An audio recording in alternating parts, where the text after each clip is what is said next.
आपका महिमा करते हैं, आपका बड़ाई करते हैं पिता पर। धन्यवाद करते हैं सुंदर क्लास के एवरी क्लास के पिता परमेश्वर।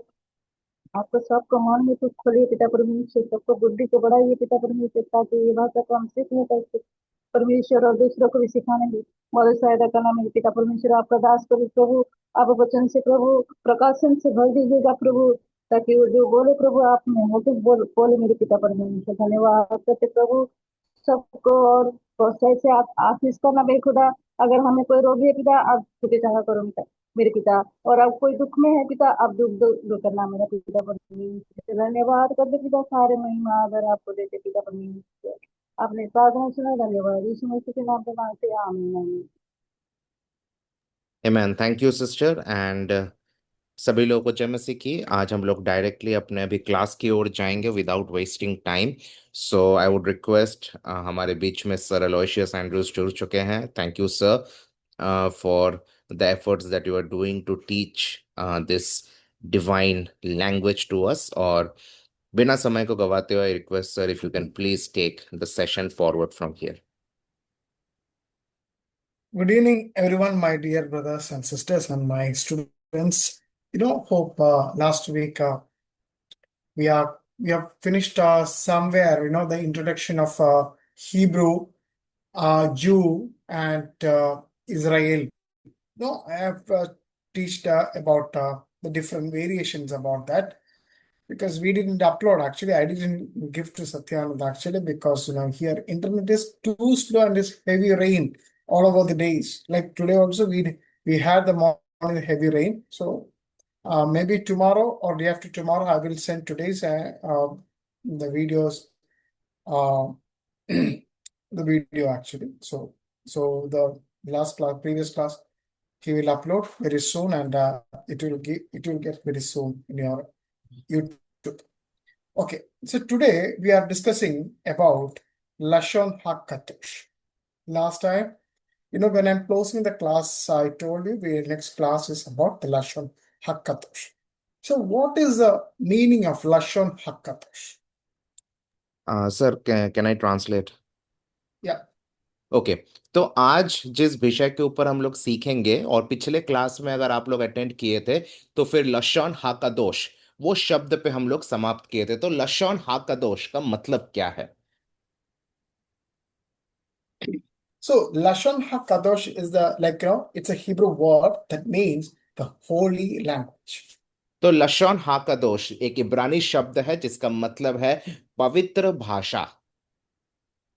So the Lashon HaKadosh, that means that it's a language of Eden. It's a language of Abraham. It's a language of the ancient Hebrew alphabet. In that, the sages, or like we can say, the writers of the Bible, they used to write in that language. तो लशॉन हाकादोश जो है वो हम कह सकते हैं भाषा है जो संतों का भाषा था, अब्राहम का वो भाषा था, बाकी लेखकों का वो भाषा था। उसी भाषा में क्या हुआ, पवित्र शास्त्र लिखा गया था।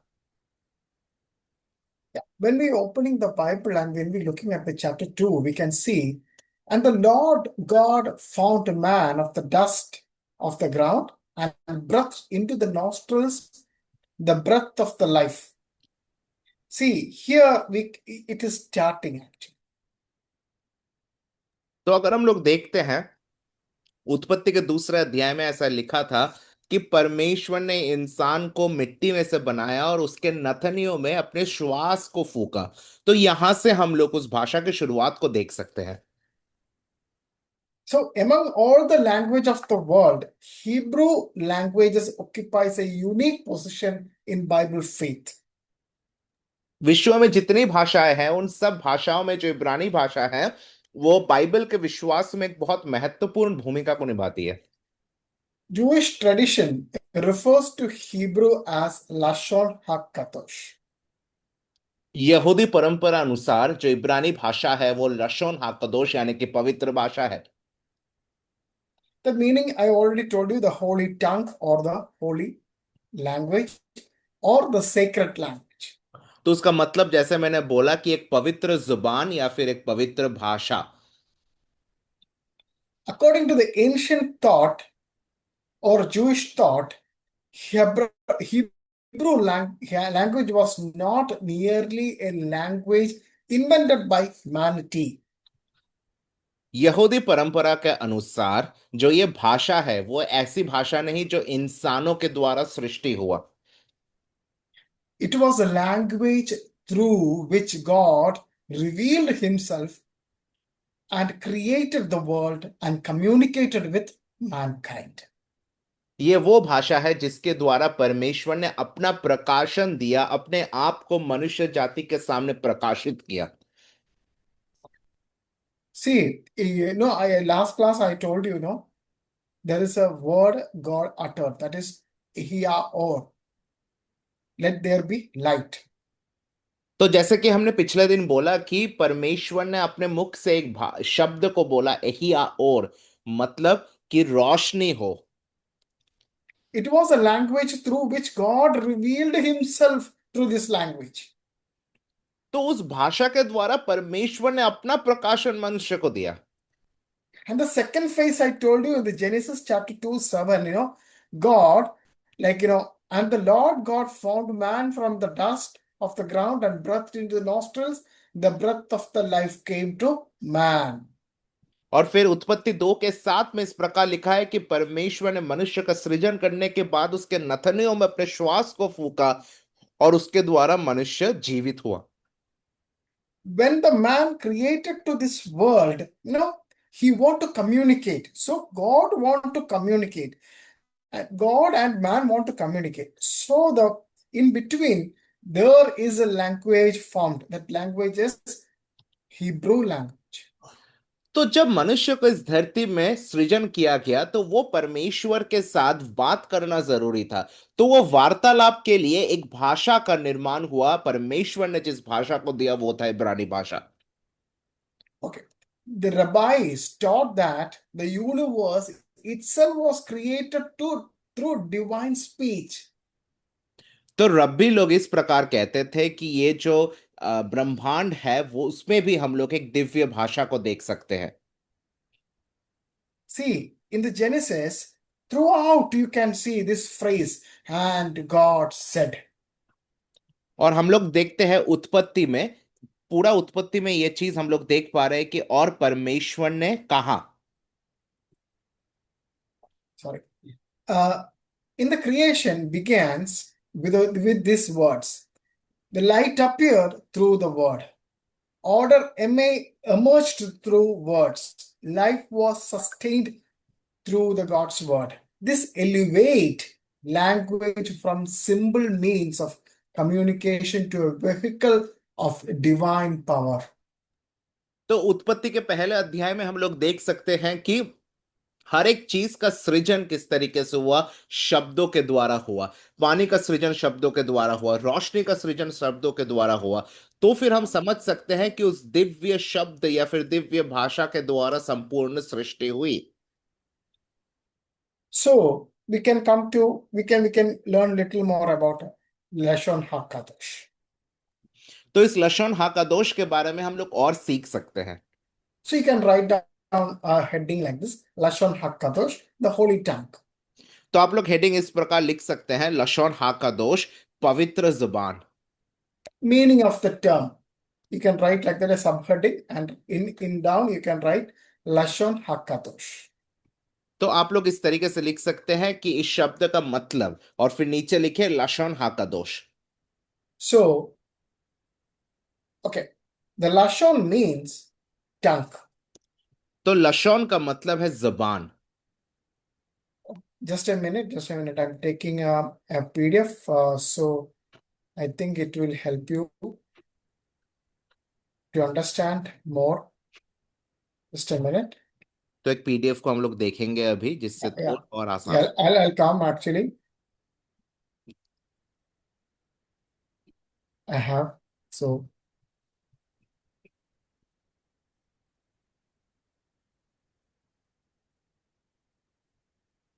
can you see my slide? Yes sir, we can see. See, it is written like this, Lashon HaKadosh. तो आप लोग देख सकते हैं, यहां लिखा है लशोन हाकादोश। So in down actually it is written as in Malayalam, that is Lashon HaKadosh, that means holy language or the holy tongue. That is in Hebrew language. The same thing I lectured actually the same Malayalam what is written is I already lectured. They're like the Jews, their scripture, their prayers, their worship, everything is written in this language. That is why it is so much special. That is why so much it is peculiar from some other languages. So, and also the Jewish religion is considered as a holy language. तो हम लोग ये समझ सकते हैं कि यहूदी लोगों का जो प्रार्थनाएं होते थे, यहूदी लोगों का जो शास्त्र होता था, सारी चीजें इसी भाषा में है। तो फिर हम इसलिए मानते हैं कि यहूदी लोग इसको एक पवित्र भाषा के रूप में देखते थे। Okay.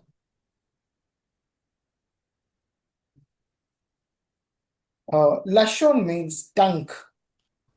तो यहाँ जो लशोन है उसका मतलब है जुबान। When you think about tongue, what you when you hear about tongue, what do you think about next portion, next thing, next level? तो जब हम लोग जुबान के बारे में सोचते हैं तो हम लोग क्या क्या याद आता है, हम लोग का अगला सोच क्या होती है? So with the tongue, we used to make speeches. तो जुबान का इस्तेमाल करके हम लोग क्या करते थे? शब्दों को बोलते हैं।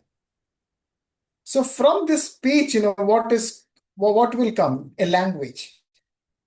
और इन शब्दों को जब हम साथ में लाते हैं तो भाषा आती है। So Lashon means tongue, speech, and language. तो इसीलिए लशोन का मतलब है जुबान, शब्द या भाषा। So you learned a word, Lashon. तो आज हम लोग एक शब्द सीखे, लशोन। Okay, next word is HaKadosh. और दूसरा है हा कदोश। That means the language in हा English. कदोश का मतलब है कि the Holi language, right? The meaning is holy, set apart, and consecrated. तो उसका मतलब है, हा कदोश का मतलब है कि पवित्र, अलग किया हुआ, शुद्ध किया हुआ। So now you understand, I just giving a great example for this. So Lashon Kadosh together, when we put together, is called the holy language. तो लशोन हा कदोश को जब हम एक साथ करते हैं तो वो कहता है कि वो पवित्र भाषा। So I already, when I read actually, in Jewish tradition, teaches that Hebrew language was sanctified because God used it in revelation. तो यहूदी लोगों का ऐसा शिक्षा है कि जो इब्रानी भाषा है वो पवित्र इसीलिए है क्योंकि उसके द्वारा परमेश्वर ने प्रकाशन दिया है।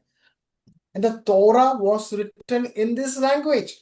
तोरा इसी भाषा में लिखा गया था। The prophets spoke it. नबियों ने इस भाषा का इस्तेमाल किया। And God's covenant name were revealed through it. और परमेश्वर का जो वाचायुक्त नाम है वो इसी भाषा के द्वारा प्रकाशित हुआ। So what are the God's covenant name revealed through that? Can you give an examples? क्या आप लोग परमेश्वर के उन तमाम नामों को बोल सकते हैं जो इस भाषा में हमें दिखती है? Please, can say. Can. बताइए परमेश्वर के क्या क्या नाम आपको मिलता है? Adonai, Elohim. Elohim. Elohim, Then Adonai, Adonai, very good. Yahweh, El Shaddai, Yahweh. Jehovah Jireh also you say, no? yeah. So all the three. No, lot of Okay. Shalom, Nissi. से There are lot of names, you can see in the Bible. Okay, try to make out all this and write it in a number and send it to in a group. let us check actually. Please take it as a serious. Only one or two persons sometimes write the assignments, what I'm telling, so please take it serious and send it to me. Okay, send it to us, not to me actually in the group. Okay, तो आप लोग क्या then करिए, only you learn actually. Yeah.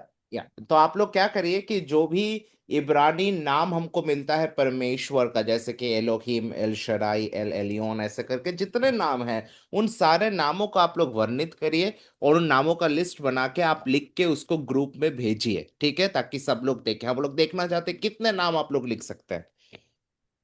Sunny, Yes, when you Divya. perform in, okay, 1 minute. When you perform like this, when I'm saying, when we are saying something, just make it an assignment. You think that we are not marking it, but I am marking it here. This mark will mark it as this assignments. We are marking it as your marks actually. When you come to the end of this session, this whole semester, or all when we finishing this course, this all thing is added to your certificate actually. तो आप लोग को लगता है कि हम लोग ऐसे ही करने बोलते हैं? नहीं, अगर आप लोग असाइनमेंट बनाते हैं तो फिर उसका एक मार्क्स दिया जाता है और वो उसके ऊपर निर्भर करेगा आपका सर्टिफिकेशन भी, तो इसीलिए सीरियसली उसको करिए। I want to tell you, there is an 81 year old 3 persons. They are finished the course actually in Malayalam. तो मैं बताना चाहता हूं कि 80-81 साल के लोग हैं जो मलयालम में ये जो हम लोग के इब्रानी भाषा का कोर्स है उसको कंप्लीट किया है। They can read actually right now. They can read little bit. वो लोग अभी पढ़ भी सकते हैं। ओके, वो लोग थोड़ा थोड़ा पढ़ भी पाते हैं इब्रानी। So after finishing the 22 alphabets, I'm going to teach you little bit of grammar, little bit of vowels, and after that we will try to read. तो जब हम लोग यहाँ पर अक्षरों को सीख लेंगे, उसके बाद हम लोग थोड़ा बहुत व्याकरण सीखेंगे और व्याकरण सीखने के बाद फिर हम लोग क्या करेंगे, इब्रानी भाषा को पढ़ने का प्रयत्न करेंगे। So please, I'm telling to you, please take it serious. और इसीलिए आपसे अनुरोध है कि कृपा करके इसको गंभीरता से ले। Okay. So was Hebrew the language of Aaron?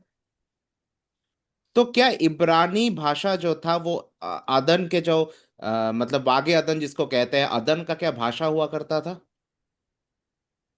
So what do you think about it? आपको क्या लगता है इसके बारे में? What is the answer about it? या फिर इसका क्या उत्तर आपके पास है? And how you coming to the conclusion? Was the Hebrew the language of Aaron? तो आप किस तरीके से ये कंक्लूजन में आते हैं कि क्या इब्रानी भाषा एदन के वाटिका में बोला जाता था? So I'm waiting for your answers actually. आप लोग उत्तर दीजिए, क्या लगता है आपको, क्या एदन का क्या भाषा था? क्या इब्रानी भाषा में एदन में परमेश्वर आदम से या आदम परमेश्वर से बात करता था इब्रानी भाषा में? Yes, sir. Yes, Ibrani भाषा, Ibrani language. Yes sir, I think क्योंकि जब परमेश्वर ने सृष्टि की रचना करे तो वो शायद हिब्रू, क्योंकि फर्स्ट लैंग्वेज है हिब्रू की भाषा ही, परमेश्वर की भाषा को बोला जाता, शायद वो उसी लैंग्वेज में बात कर रहे होंगे। So what he said that brother Ankuj and sister Neetu also mentioned the same thing, that yes, it is Hebrew language in which communication used to happen between God and Adam in Eden.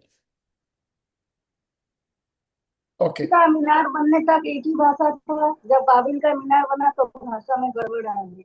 Okay, sister Neetu said that before the story of Babel, there was only one language, that was Hebrew language, and after the Babel incident happened, then the languages got separated. Very good, very good, very good, very good, very good. I think you are listening very carefully. तो आप सब लोग ध्यान से सुन रहे हैं, इससे पता चलता है। Thank you, Neetu, and thank you, Pastor Ankuj. तो आप सबका शुक्रिया जिसने आंसर्स दिया। Yeah, it traditionally Jewish belief, ancient rabbis believed Adam and Eve spoke Hebrew language. तो जो प्राचीन रब्बी लोग हैं वो लोग ऐसे विश्वास करते थे कि आदम और हव्वा जो थे वो लोग इब्रानी भाषा में बात करते थे। And several studies are there, very detailed studies are there, but we are not going to look at upon that detailed study, but uh, we are going to see a close observation of several observation supported these traditions. तो हम लोग बहुत ज्यादा गहराई में इसको नहीं अध्ययन करेंगे, लेकिन बहुत सारे ऐसे प्रमाण हम लोगों को मिलता है जो इस बात को कहता है। So Adam, the word Adam. तो आदम जो शब्द है, So when we taking Adam, the word, the meaning is man. तो जब हम आदम शब्द को लेते हैं तो उसका मतलब होता है मनुष्य। So where this word came out? तो कहाँ से ये शब्द आया आदम? Adamah, the word Adamah. तो ये शब्द आया इब्रानी शब्द आदमाह से। Adamah, ha sound is in the last. So it's a हाँ, guttural sound. It's a guttural sound. We have to open that sound. Adamah. तो यहाँ पर हम लोग देखते हैं कि वो शब्द है आदमाह, लास्ट में हा साउंड आएगा। That means ground or earth. तो उसका मतलब होता है कि भूमि या धरती। So Genesis initially linked the man's name to the ground from which he has formed. तो उत्पत्ति में हम लोग देखते हैं कि परमेश्वर ने क्या किया, मनुष्य का नाम उस नाम से जोड़ा जिससे उसको बनाया गया, अर्थात मिट्टी के नाम से। And in Malayalam, we call uh, Eve as Hawa. और मलयालम में ईव को हव्वा बुलाया जाता है। I don't know in Hindi how it pronounced. How? हव्वा, same same. Say how. Yeah, that's a real right meaning, because in English we used to say Eve. That don't have any meaning in that. तो अंग्रेजी में हम लोग ewe कहते हैं, तो ewe का कोई मतलब ही नहीं होता है। But I don't know the Malayalam how it's Malayalam or Hindi how it came actually. In Arabic also it's Hawa, but in Hebrew language that's Hawah. तो अरब में भी ये हवा शब्द है, लेकिन इब्रानी में हम लोग देखते हैं खावा, खावा। हाँ, Ka खावा, sound. Kawah. खावा, Kawah. खावा। Last is ha. तो लास्ट में Kawah. खावा, Yeah, Kawah. खावा। That means life. तो उसका मतलब है जीवन। In Genesis chapter 3, verse 20, it says, she became the mother of all living. तो उत्पत्ति 3:20 में इस प्रकार लिखा हुआ है कि वो क्या हुआ कि सारे जो मनुष्य थे उसकी माता बनी। I want to say something very interesting actually. In the Hebrew people, they used to wear a necklace. तो इब्रानी लोग क्या करते थे, एक नेकलेस को पहनते थे। You can buy from Jerusalem or Israel, wherever you going to visit that place, you can buy that necklace. तो अगर हम लोग यरूशलेम या कहीं पे जाए तो उस हार को आप लोग देख सकते हैं जो गले में पहना जाता था। The two letters, they put it in that necklace, the two letters. और उस हार में हम लोग देखते हैं दो अक्षरों को लिखा जाता है, One is ka letter, और एक है खा, खा letter.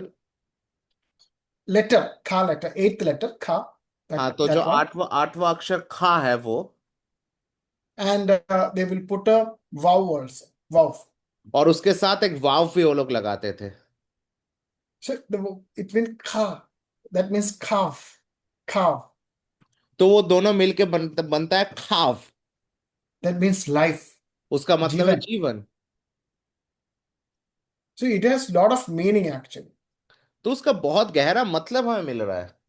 The word place only works naturally in Hebrew language.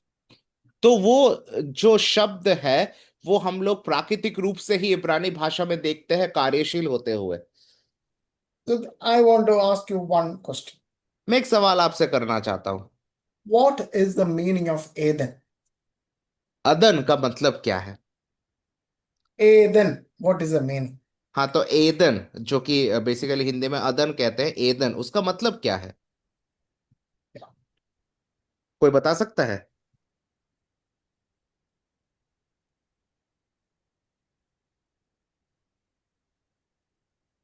Neetu, Gurinder Singh, शांति, अंकुश। कोई बताने का कोशिश करे कि एदन का मतलब क्या है। आई थिंक इससे हम अगर एडन सही तरीके से प्रोनाउंस रहे तो ये पैराडाइस उसको बोल सकते हैं, या फिर Yeah, little what is fire. the meaning? What is the meaning, sir? Okay, I'm asking the meaning. तो उसका मतलब हम पूछ रहे हैं कि वो मतलब क्या है उसका।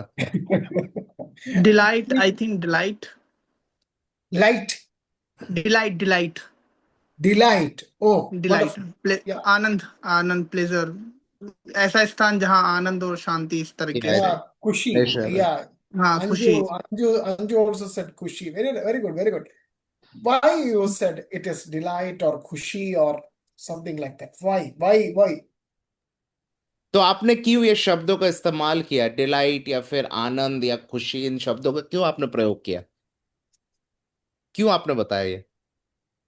आई थिंक खुदा हर शाम एडन से मिलने, यानी एडन में आता था और उनसे बातचीत करता था। तो वो एक प्रेस को, स्तुति प्रशंसा का स्थान हो सकता है, क्योंकि जहाँ खुदा होगा वहाँ उसकी प्रेजेंस होगा। तो उस तरीके से हम इसको क्रिएट कर सकते हैं, मेमोराइज कर सकते हैं, I think. So I what is understand क्या bit here and there actually, but क्या okay, so what sorry is master. what he is telling basically is that God used to come and have a regular fellowship with them, so that was a place of delight. so can I ask you one more question? No, या Anju is also telling there is a presence of God, relationship with God, and everything is there. Then how come the villain came into that God's presence? तो फिर इसके बाद अगर ऐसा है तो ये जो खलनायक है, जो शैतान है, वो कैसे इस परमेश्वर की उपस्थिति में आ गया? The presence of God, then how it came actually? प्रभु का उपस्थिति वहां पर है, लेकिन फिर शैतान कैसे फिर वहां पर आ गया? And where is Adam? और अदन है कहाँ पर? अदर में अगर हम बात करें, ये यमन में, आई थिंक अभी प्रेजेंट टाइम में पढ़ेंगे तो ये यमन में पड़ता है, छोटा सा। No, there are a lot of scholars are telling different kind of attitude. They're telling from okay, Yemen, that some are telling they are in the Jerusalem. Lot of things are coming. We don't know what is exactly. It is some kind of understanding they are saying actually. But only one thing is like Eden means luxury, delightful, um, pleasure, happiness, ecstasy. These are the real meaning of Eden. तो अदन का जो मतलब है वो हो सकता है एक आराम का जगह, एक आनंद का जगह, एक खुशी की जगह। तो वो है अदन का मतलब। So when you doubt with the God of Word, when you having the doubt with the God of Word, definitely the villain will come. तो जब भी हम परमेश्वर के वचन के ऊपर संदेह करेंगे तो उस समय पे क्या है? खलनायक आता है। So Jesus is telling very clear in Gospels. प्रभु यीशु मसीह सुसमाचार में इस बात को साफ साफ कहता है। He is telling in the Gospel, if you have a faith like a mustard, you can move the mountains. That means you have to strongly believe in the Word of God. यीशु मसीह इस प्रकार कहता है कि अगर तेरे अंदर एक राई के दाने जितना विश्वास भी होगा तो तू पर्वत को भी हिला सकता है। इसका मतलब है कि एक गहरा विश्वास हमें परमेश्वर के वचन के ऊपर होना जरूरी है।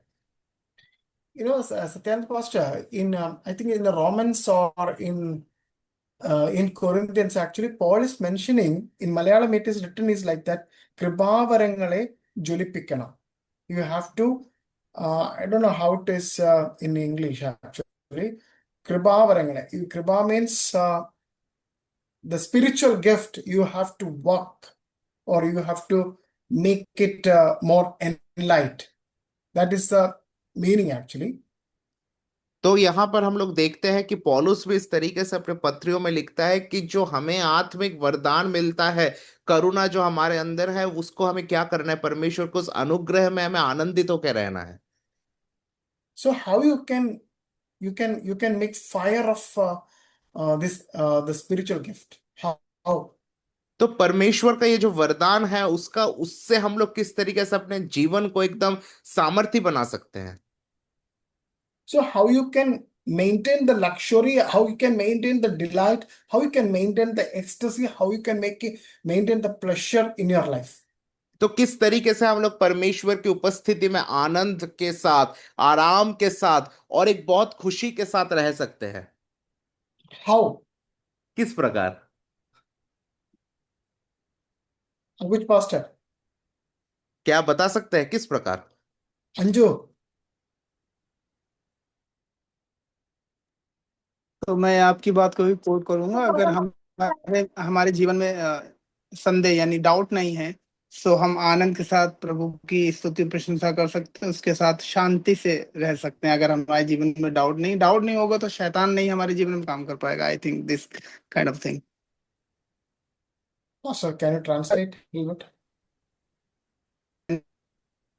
So basically, what he is telling is that if we do not have doubt inside of us, if we are not doubting on God, then in that case, whatever circumstances we have in the spiritual journey with the Lord, we will always like delight in it and we'll always enjoy the presence of God. Can you make it in one word, Anguch, Pastor? क्या इसको एक शब्द में हम वर्णित कर सकते हैं? Only word, just a word. एक शब्द में हम इसको कैसे बोले? परमेश्वर का वचन में चलना है हमें। परमेश्वर का वचन होता है, मैं सच्ची बतलाता हूँ और मुझ में बने रहो। अगर मैं जिसमें बने रहता है मैं फलवंत करता हूँ। तो हमें परमेश्वर का वचन में बने रहना, उसका प्रेम और शांति हमें आएगा। I think one word, if I'm summarize that scenario, so I will say that follow the covenant, follow the covenant of Lord. I just want to make it as like this. Submit before God. You have to Yeah. submit everything before God. Here I am, God. I'm submitting everything before you.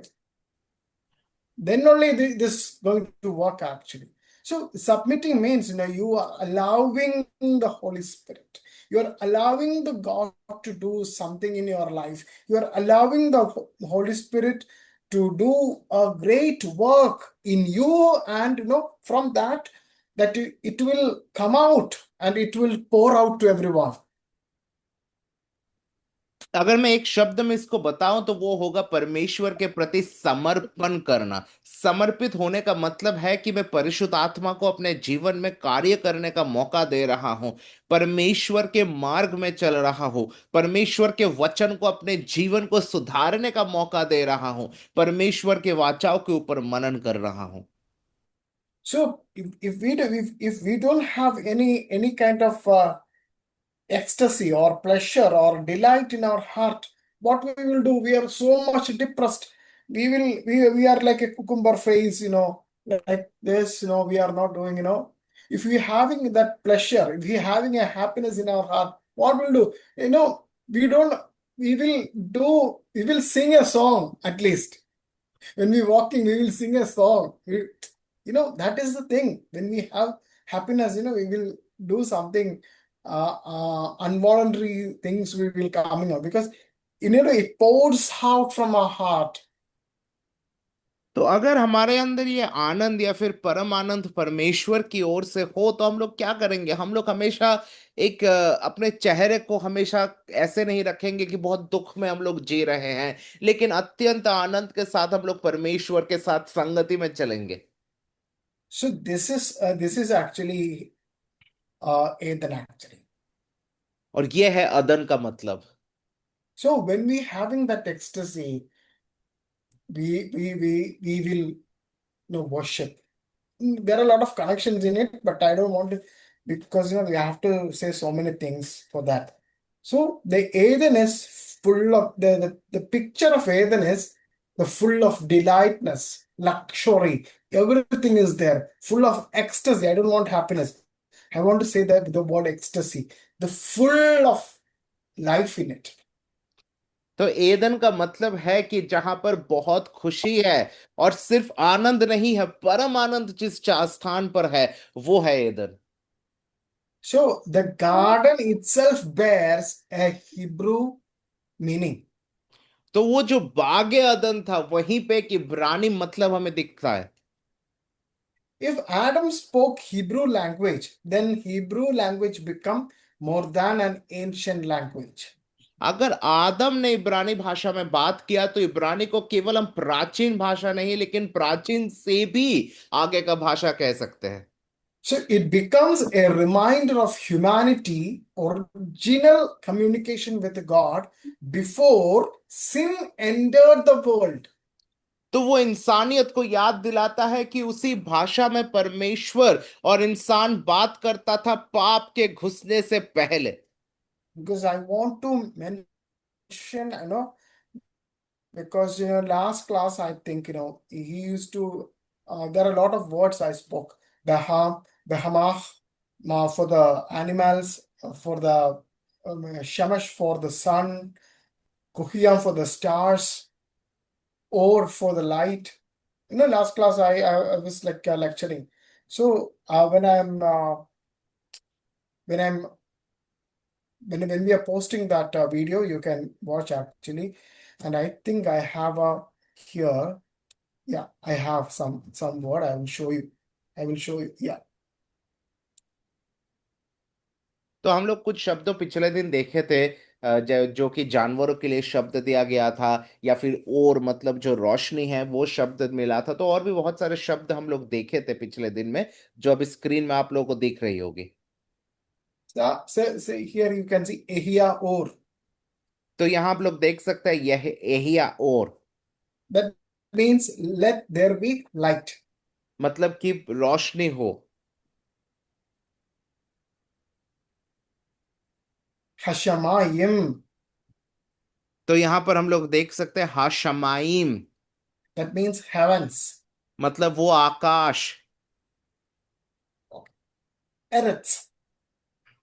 एरत्स शब्द देख रहे हैं हम लोग, Land.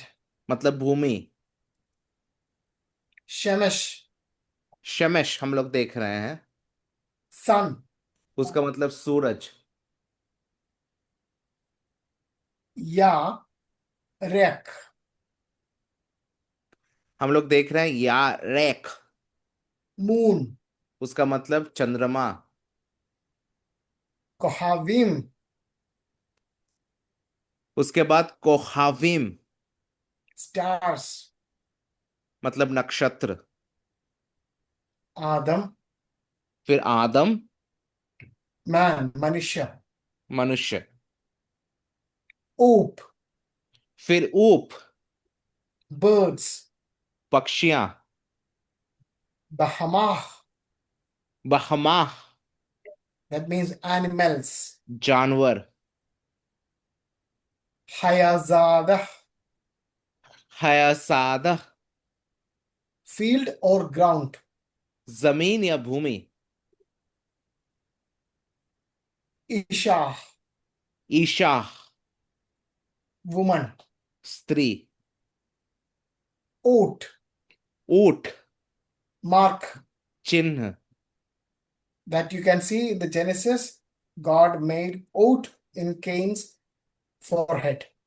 तो उत्पत्ति में लिखा है चौथे अध्याय में कि परमेश्वर ने ऊंट यानी कि चिन्ह को बनाया केन के सर पे। And in Revelation also, you can see a mark. और प्रकाशित वाक्य में भी हम लोग ऐसे एक चिन्ह को देख सकते हैं, Oot. ऊंट। Okay. Okay, we'll come to the class. So the next is language of Abraham. तो अगला जो है वो है ये भाषा। So you know who was Abraham. So Abraham, where he born, you know everything. You know when we learn about hey, we know what is Abraham and how it becomes Abraham and everything you know. तो हम लोग को already पता है कि हे अक्षर को हमने सीखा था किस प्रकार अब्राम उसका नाम था और परमेश्वर ने अब्राहम बनाया है, या फिर अब्राम कौन से भाषा में बात करता था। Abraham means exalted father. Abram का मतलब है ऊंचा किया हुआ पिता। And you know, God added the letter Hey, and you know, Abraham converted or transformed into Abraham. और परमेश्वर ने हे अक्षर को डाल के अब्राम के नाम को अब्राहम बनाया। So because we already discussed the mystery of Hey and what is the raised man arms. We already discussed actually. तो हमने ऑलरेडी हे के बारे में सीखा और उसके साथ एक आदमी जो अपने हाथों को उठा के आराधना कर रहा है, ये सारी चीजों को हमने सीखा है। So I don't want to make it more deep on that because otherwise we'll take a lot of time. तो हम उस विषय को फिर से नहीं दोहराएंगे क्योंकि ऑलरेडी वो हम लोग किए हैं। So next is Paleo Hebrew, तो उसके बाद है प्राचीन इब्रानी भाषा। ancient script. Yeah. वो है एक प्राचीन लिपि। Before modern Hebrew existed, Israelites wrote using what scholars called Paleo Hebrew. आधुनिक इब्रानी भाषा से पहले इजरायली लोग लिखते थे एक ऐसी भाषा में जिसको शास्त्री लोग कहते हैं कि वो प्राचीन इब्रानी भाषा था। Paleo Hebrew means ancient Hebrew. तो पैलियो हिब्रू का मतलब है कि प्राचीन इब्रानी भाषा। This script was used during the time of the kings. तो ये जो लिपि है वो राजाओं के समय इस्तेमाल होता था, Before the Babylonian exile. बाबुल के आक्रमण से पहले। On seals and inscription, we can see this script. हर मोहर के ऊपर और हर एक जो पत्थरों के ऊपर हम लोग देख सकते हैं कि इस लिपि को लिखा गया होता था। On ancient coins, we can see this letters. प्राचीन सिक्कों में भी हम लोग इस लिपि को देख सकते हैं। So, what is the characteristics of this letter? तो ये जो प्राचीन इब्रानी भाषा है उसका विशेषताएं क्या है? So, this is what I'm trying to say right now is very, very important in our further studies. अभी हम लोग जो देख रहे हैं वो हमारे आगे के शिक्षा में बहुत काम आएगी। The letters were pictographic, angular, and symbolic. तो जो अक्षर थे वो उससे उसमें एक छवि बना होता था और वो किसी चीज को चिन्हित करता था। Each letter originally represented a concrete image. हर एक अक्षर जो होता था वो मूल तरीके से एक छवि को दिखाता था। The alphabet was not merely phonetic. तो जो अक्षर होता था वो केवल बात करने के लिए इस्तेमाल नहीं होता था, It communicated ideas. उसके साथ साथ वो हर एक विषय को और गहराई से बोलता था, आइडियाज भी देता था। So next is proto-Sinaitic inscription. और अगला है प्रोटोसिनेटिक inscription. That is the earliest alphabet of Hebrew language. और वो है इब्रानी भाषा का सबसे पहला अक्षर का समूह। Many scholars believed the world first alphabet emerged from around Sinai and Egypt. बहुत सारे शास्त्रियों का ऐसा मानना है कि इस विश्व का जो पहला अक्षर है वो सिनै से लेके मिस्र के बीच में उत्पन्न हुआ था। So this script is called proto-Sinaitic script. और इसी लिपि को कहा जाता है प्रोटोसिनेटिक script. Or the first Sinai writing. या फिर पहला सिनाय का लिपि? Approximately 1800 BC to 1500 BC, it was there actually. तो करीब करीब 1800 से 1500 ईसा पूर्व में हम लोग देख सकते हैं इस लिपि को। Why it matters? तो क्यों ये महत्वपूर्ण है? Proto-Sinaitic appears to be the ancestor of Paleo-Hebrew, Phoenician, Aramic, and modern Hebrew. तो ये जो प्रोटोसेनेटिक स्क्रिप्ट या फिर लिपि है, ये कहा जाता है कि पैलियो हिब्रू मतलब प्राचीन इब्रानी, फिनिशियन इब्रानी, ये सारी इब्रानी भाषाओं के पहले जो सबसे पहला लिपि था वो ये प्रोटोसेनेटिक लिपि था। So the letter began as picture. For example, Aleph. तो फिर वहां क्या होता था कि अक्षरों को एक छवि के रूप में दिखाया जाता था, जैसे कि एलफ।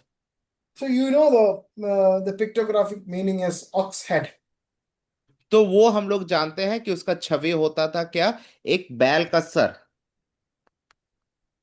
So because I don't want to explain each letter because we are already going to learn. We are already learning the detail of every alphabet. So I don't want to go through it, but I'm deviating a little bit into what we are focusing right now.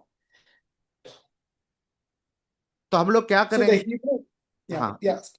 तो हम लोग क्या First, करेंगे अभी? शायद हम थोड़ा सा अभी भटक रहे हैं, जो ओरिजिनल चीज हम लोग सीख रहे थे, तो उसमें हम लोग वापस आएंगे। so the Hebrew alphabet and the creation means that we are going to learn actually in Jewish mysticism teaches that God used the Hebrew letters as an instrument of creation.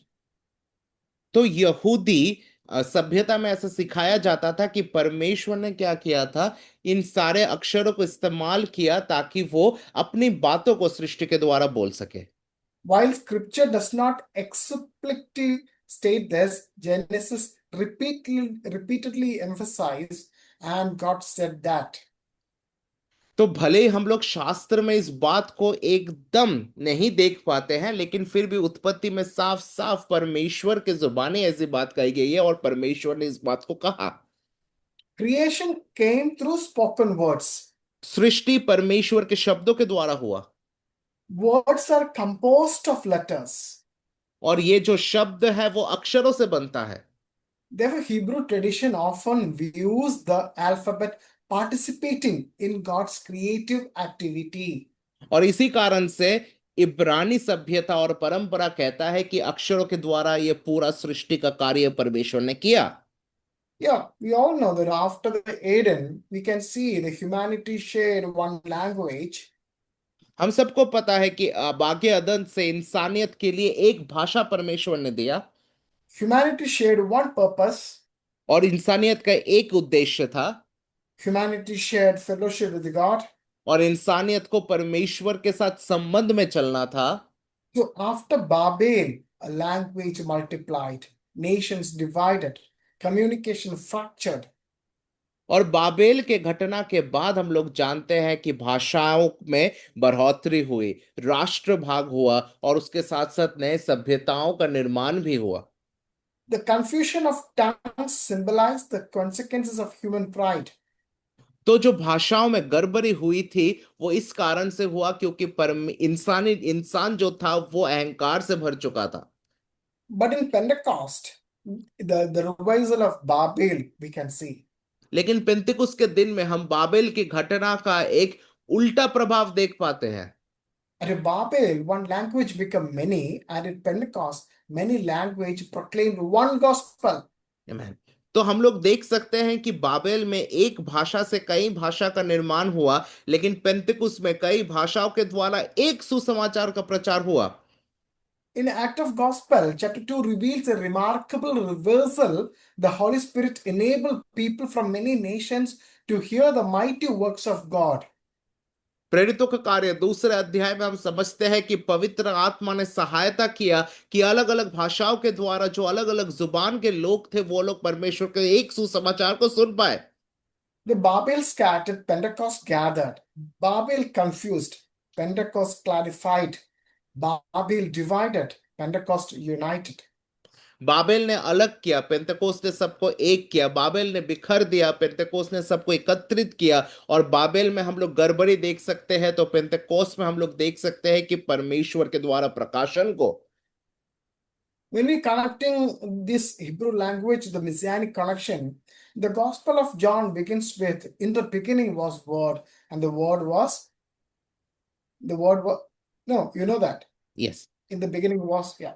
So Hebrew thought connected words, speech, revelation, and creation. तो इब्रानी सोच में हम लोग देख सकते हैं कि भाषा, शब्द, प्रकाशन और सृष्टि सब एक साथ जुड़ा हुआ है। So Jesus is presented as the living word, the ultimate revelation, the divine voice through whom creation came. प्रभु यीशु मसीह को जीवित वचन और संपूर्ण प्रकाशन बताया गया, जिसके द्वारा सृष्टि हुआ। Yeah. The language of Eden ultimately points to the Messianic who restores fellowship between God and humanity. Edan का जो भाषा है वो दिखाता है उस मसीहा को जो क्या करेगा, परमेश्वर और इंसानियत के बीच में उस संबंध को दोबारा से पुनर्स्थापित किया। So this is all the this is the end of this class. ये आज हमारे कक्षा का अंतिम पॉइंट था। So next class I will teach you a little more about not detail but just to know about what is Ketav Ashuri, Ketav Ivrit, like different forms of this thing, languages are language scripts are there. I will teach you in little bit detail so you will understand. Then after that we have to go through the alphabets. अगले class में हम लोग क्या करेंगे, कताव इवरित और कताव अशूरित, ये दोनों के बारे में हम लोग सीखेंगे। और भी कुछ विषयों को हम लोग देखेंगे जिसको हम लोग अगले क्लास में सीखने वाले हैं। Yeah, yeah. I will show you one more before closing the class. I will show you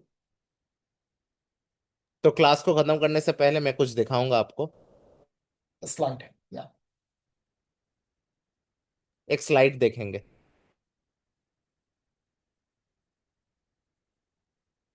Lashon Hakadosh. Then we learned already. The name is Ibri. That means Ayin, Beit, and Resh. That is a short word from the Ivri. That word came out. तो हम लोग देख सकते हैं यहाँ पर शोरे शब्द को दिया गया है, जो कि एक मूल शब्द होता है जिसके द्वारा इवरी को हम लोग निकलते हुए देखते हैं। Okay. Then this is Abraham Ivri. तो यहाँ पर हम लोग देख सकते हैं Abraham every. Okay, that means Abraham the Hebraic तो Hebrew. इसका मतलब है अब्राहम जो इब्रानी था। This is Kaf. That means life or living.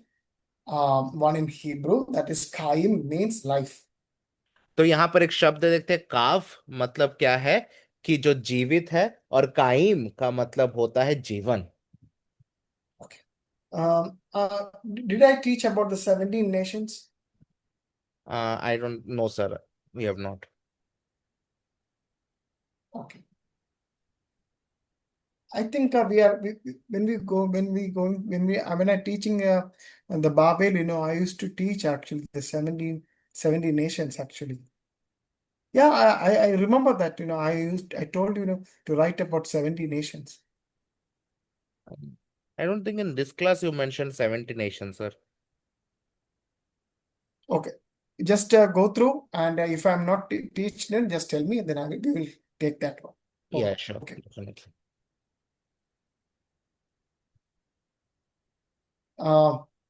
This is the chapter 12.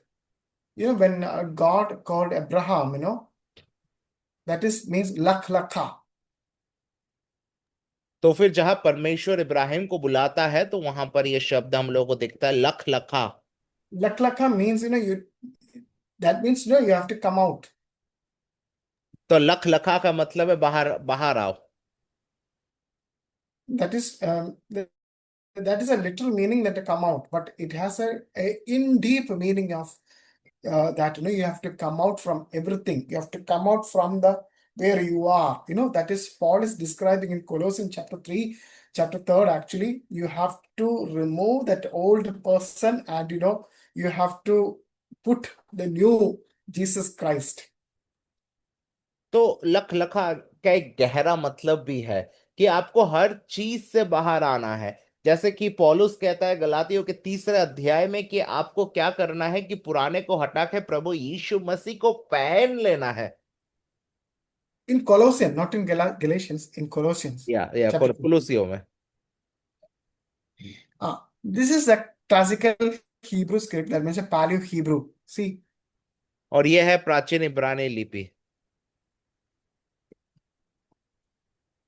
this is Ketav Ashuri. तो यहाँ पर हम लोग देख सकते हैं कि यह कटाव अश्शूरित है। It has the Assyrian script with the Tiberian vocalization. तो यहाँ पर हम लोग देख सकते हैं कि असुर का एक लिपि है जो कि टिबेरियन भाषा के साथ दिया गया है। And this is also Ashurian script with a Babylonian vocalization, because I don't know and how to vocalize in Babylonian, how to vocalize in Tiberian, I don't know. Because I have two teachers. One is from Tiberian vocalization. It is very musical, and they used to sing. They used when they speak. We listening as a song actually. तो फिर ये इसको बाबुल का vocalisation है, बाबुल के शब्दों के उच्चारण के द्वारा हम लोग समझते हैं। Okay. And this is a Ashuri alphabet with tagin. That means, when you write the scriptures, see, you can see atop the tagins on the head of the alphabet. That is a style. तो अश्शूरी अक्षर को क्या होता था, एक tagine के साथ लिखा जाता था। कुछ कुछ अक्षरों के ऊपर ऐसे एक मुकुट के जैसा आप देख सकते हैं जो अंकित किया हुआ है, उसको टैगिन कहते हैं। In some of the tribes, they used to write the scriptures in the fragment. They used to write like this. तो कुछ लोग क्या करते थे कि प्राक्मेंट मतलब कि जो पत्तों के ऊपर जब इस लिपि को लिखते थे तो वहां पर ये टैगिन को इस्तेमाल करते थे वो लोग। Fragment means the animal skin. तो प्रैक्मेंट का मतलब होता है कि जानवरों का जो चमड़ा है। And this is the Rashi style script. और यह है राशि लिपि। I will teach you this all. I will teach you next class in little more detail. Which year they have written like this. Everything I will teach you, but we don't have time. That's why I'm just skipping out the slides. तो ये सारी चीजें हम लोग अगले दिन देखेंगे, कौन सा लिपि कौन से साल में उत्पन्न किया था, वो सारी चीजों को हम लोग अगले दिन देखेंगे। Okay. So this is the end of this today's class, and next class also we are continuing with the same topic, but that is the end of, I think that will be the end of our introduction classes. तो ये आज का class हम लोग यहाँ पर समाप्त करते हैं, और अगले क्लास में भी हम लोग क्या करेंगे कि इसी लिपियों के बारे में हम सीखेंगे, तो जो हम लोगों का शुरुआती इंट्रोडक्शन का अंतिम क्लास होगा। And one more thing, please remind me about the Shorsh. और मुझे याद दिलाएगा शॉर्ट्स के बारे में। Okay. So thank you once again. Thank you, Satyananda Pastors. Thank you everyone, each and everyone, for giving me wonderful platform to teach Hebrew alphabet and Hebrew language. आप सभी को शुक्रिया कहना चाहते हैं इस समय के लिए, and thank you sir for this amazing time today, and it was really great to learn today about class. Thank you so much once again, all my dear students. Please focus on what I'm teaching, please, because we are coming in the time, please make it useful. तो आपसे एक ही अनुरोध है कि हम लोग एक ऐसे समय पे है जहां पर हम लोग को क्या करना है कि जो भी चीजें हम सीख रहे हैं उसको हमें महत्वपूर्ण बनाने का जरूरत है। So thank you sir for So this amazing yeah, time. Yes sir, please. No, please pray for me. तो मेरे लिए प्रार्थना करिएगा आप लोग. Thank you so much, and good night. Okay. Thank you, sir, for this amazing time and amazing topic of the class today.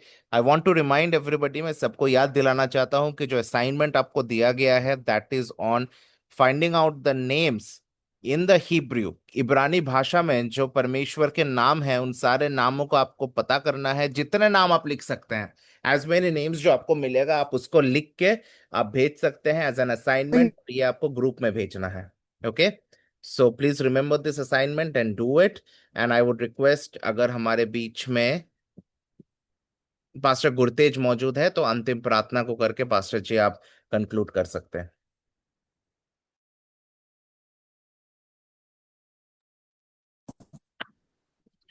महान सामर्थ्य परमेश्वर पिता, हम आपका धन्यवाद करते खुदा, एक बार फिर से परमेश्वर पिता आपने अवसर दिया पिता कि हम इकट्ठे होकर इस प्लेटफॉर्म पे प्रभु जी आपको धन्यवाद कर सके और आपके नाम की महिमा कर सके. प्यारे परमेश्वर पिता, इस सुंदर अवसर के लिए परमेश्वर पिता धन्यवाद करते हैं कि हम आपको उसमें बैठकर प्रभु जी जो इब्रानी भाषा जो आपने बात किया, जिसमें बाइबल लिखा गया, आदम को जो भाषा दी गई पिता, हम सीख रहे हैं, इसके लिए धन्यवाद करते हैं कि दास को आपके हाथों में सौंपते प्रभु. यीशु के नाम से पिता बल बुद्धि दे, और परमेश्वर पिता यीशु के नाम से और भी गहराई, यीशु के सामर्थ्य नाम से गहर गुड़ गुड़ बातें प्रकाशन, यीशु के सामर्थ्य नाम से मैंने सीखने वाले पिता यीशु के नाम से हर एक की समझा, हर एक की बुद्धि यीशु के नाम से खोल दिया. जितना को सीखा पिता वो हमारे हृदय में दिखाई से यीशु के नाम से बच जाने पाए, अंधकार की शक्तियों को यीशु के नाम से खंडित कर दें. हर एक जन को प्रभु जी आपके हाथों में सौंपते हैं. और प्रभु जी पिछले समय में भली बात आपने संभाल के रखा, अगले समय के लिए प्रभु जी आप यीशु के नाम से हमारी अगुवाई करें, हर घटना नुकसान से बचा कर रखे पिता. दिन प्रतिदिन आपकी महिमा बढ़ते जाए और प्रभु जी हिब्रू भाषा परमेश्वर पिता हम सीखते जाए, ऐसी हम दुआ मांगते हैं.